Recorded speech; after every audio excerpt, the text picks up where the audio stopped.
விதிகள். இறையழைத்தல் என்பது ஒருமுறை கிடைக்கும் வரம் அல்ல, மாறாக அது வாழ்நாள் முழுதும் விரியும் ஒரு பாதை. அது வளர்ந்து கனிதர வேண்டுமெனில் இறைவனுடனான உறவின் மூலம் நாள்தோறும் அது பேணி வளர்க்கப்பட வேண்டும் என்று கூறியுள்ளார் திருத்தந்தை 14ஆம் லியோ. வருகிற ஏப்ரல் மாதம் 26ஆம் தேதி சிறப்பிக்கப்படவிருக்கும் 63வது உலக இறையழைத்தல் நாளுக்கென மார்ச் 25 புதன்கிழமையன்று வெளியிட்டுள்ள செய்தி ஒன்றில் இவ்வாறு கூறியுள்ள திருத்தந்தை, இறைவனின் கொடையை உள்ளகத்தில் கண்டறிதல் என்ற கருப்பொருளை மையமாக கொண்டு 4 துணை தலைப்புகளில் தனது சிந்தனைகளை பகிர்ந்து கொண்டுள்ளார்.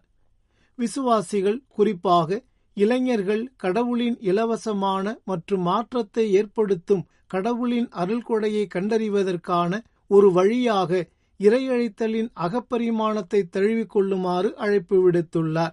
வாழ்க்கையின் உண்மையான அழகு என்பது நம் கண்களால் மட்டும் காணப்படுவதில்லை, மாறாக அகச்சிந்தனை மற்றும் நமது உள் எண்ணங்களுக்கு கவனம் செலுத்துவதன் மூலமும் அனுபவிக்கப்படுகிறது என்று வலியுறுத்தியுள்ளார் திருத்தந்தை.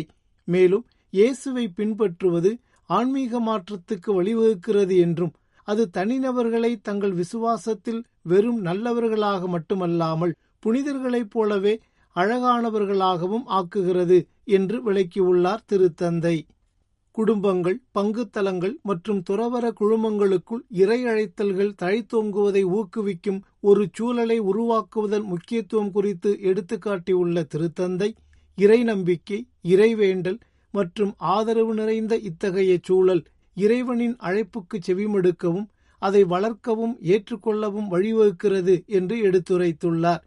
மேலும் கடவுளுக்கும் அவருடைய மக்களுக்கும் இடையேயான ஆழமான பிணைப்பை நாம் உணர்ந்து கொள்ள வேண்டும் என்றும், கடவுள் நம் ஒவ்வொருவரையும் ஆழமாக அறிந்திருப்பதால் அவருடைய எல்லையற்ற இரக்கத்தை வெளிப்படுத்தும் வகையில் அன்பு, நம்பகத்தன்மை மற்றும் தாராள மனப்பான்மை நிறைந்த இதயங்களுடன் நாம் அவருக்கு பதிலளிக்க வேண்டும் என்றும் அழைப்பு விடுத்துள்ளார் திருத்தந்தை. இறுதியாக அன்றாட இறைவேண்டல், இறைவார்த்தை மீதான தியானம் மற்றும் திருநற்கருணை ஆராதனை ஆகியவற்றின் வழியாக இளைஞர்கள் கடவுளுடனான தங்கள் உறவை ஆழப்படுத்திக் கொள்ள வேண்டும் என்று ஊக்குவித்துள்ள திருத்தந்தை, இவ்வாறு அவர்கள் தங்கள் இறையழைத்தலின் அழகை கண்டறிவதோடு கடவுளின் அன்பையும் மீட்பையும் பரப்பும் திரு அவையின் பணிக்கும் பங்களிப்பார்கள் என்று எடுத்துக்காட்டி இறையழைத்தல் நாளுக்கான தனது செய்தியை நிறைவு செய்துள்ளார். எதிர்காலத்தை வடிவமைப்பதிலும் நற்செய்தி அறிவிப்பிலும் கத்தோலிக்க கல்வியின் முக்கிய பங்கை வலியுறுத்தியுள்ளதுடன் அதிகரித்து வரும் சமூக சவால்களுக்கு மத்தியில் கத்தோலிக்க கற்பித்தலின் கிறிஸ்தவ அடையாளத்தை பாதுகாக்குமாறு ஆயர்களை கேட்டுக்கொண்டார் திருத்தந்தை 14ஆம் லியோ. திருத்தந்தை அவர்களால் கையொப்பமிடப்பட்டு திருப்பீடச் செயலர் கர்தினால் பியேத்ரோ பரோலின் அவர்களால் பிரான்ஸ் ஆயர் பேரவையின் ஆண்டு நிறையமர்வு கூட்டத்திற்கு அனுப்பப்பட்டுள்ள செய்தி ஒன்றில் இவ்வாறு கூறியுள்ள திருத்தந்தை, ஆயர் பணியின் முக்கியத்துவம் குறித்தும் எடுத்துரைத்துள்ளார். ஆயர்களுக்கிடையே வலிமையான ஒன்றிப்பு நிலவ வேண்டும் என்ற தனது விருப்பத்தை எடுத்துக்காட்டியுள்ள திருத்தந்தை, பிரான்ஸ் தலத்திருவைக்கான இறை திருவுளத்தை அவர்கள் தெளிந்து தேர்ந்திட வேண்டும் என்பதையும் கோடிட்டு காட்டியுள்ளார். கல்வி குறித்த கலந்துரையாடல்களுக்கு தனது ஆதரவை வலியுறுத்தியுள்ள திருத்தந்தை, இதற்கு வலு சேர்க்கும் விதமாக நம்பிக்கையின் புதிய வரைபடங்களை வரைதல் என்ற தனது திருத்தூது மடலை மேற்கோள் காட்டியுள்ளார். மேலும் சவால்களை எதிர்கொள்ளும் போது மேய்ப்பு பணி அக்கறை மற்றும் காயங்களை ஆற்றுதல் ஆகியவற்றின் அவசியத்தையும் எடுத்துக்காட்டியுள்ளார் திருத்தந்தை. தமிழ்நாட்டிலுள்ள குழித்துறை மறைமாவட்ட முன்னாள் ஆயர் சலேசிய சபையைச் சேர்ந்த ஜெரோம்தாஸ் வருவேல் அவர்கள் மார்ச் 24 செவ்வாய்க்கிழமையன்று சென்னையில் அதிகாலை 1:30 மணியளவில் இறைபதம் அடைந்தார்.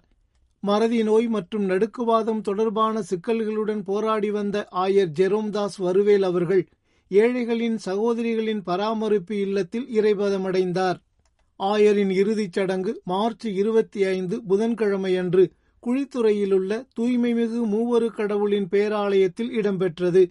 இதில் எண்ணற்ற அருள்பணியாளர்களும் இருபால் துறவியரும் பொதுநிலை விசுவாசிகளும் கலந்து கொண்டனர்.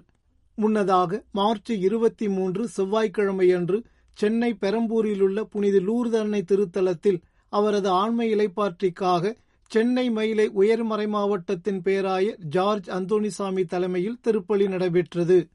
இத்துடன் வத்திக்கான் வானொலியின் தமிழ் ஒலிபரப்பு நிறைவு பெறுகின்றது. வணக்கம்.